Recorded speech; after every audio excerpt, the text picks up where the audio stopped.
بسم اللہ الرحمن الرحیم۔ پیارے بچوں، السلام علیکم۔ آئیے شروع کرتے ہیں ہماری آج کی کہانی۔ امام حسین علیہ السلام ہمارے تیسرے امام۔ امام حسین ہمارے تیسرے امام ہیں۔ آپ کے بابا کا نام علی ابن ابی طالب اور والدہ فاطمہ بنت محمد ہے۔ آپ 3 شعبان کو مدینہ میں پیدا ہوئے۔ آپ کے نانا کا نام حضرت محمد صلی اللہ علیہ وآلہ وسلم ہے، جو کہ آپ سے بہت پیار کرتے تھے۔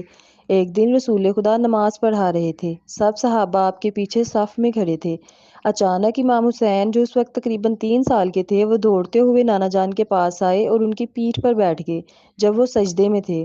رسول اللہ نے سجدہ طویل کر دیا، اتنا لمبا کہ صحابہ نے سوچا کہ شاید کچھ غلط ہو گیا ہے۔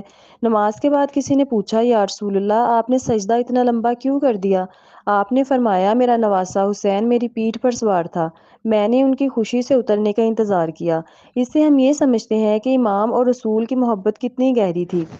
اس سے ہمیں یہ بھی سمجھ آتی ہے کہ بڑوں کا احترام اور چھوٹوں سے شفقت دین اسلام کا حصہ ہے۔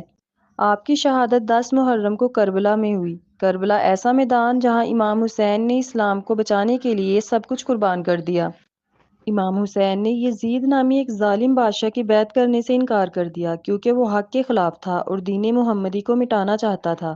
امام نے فرمایا، میں ظلم کے آگے سر نہیں جھکا سکتا، کیونکہ میں حق کے ساتھ ہوں۔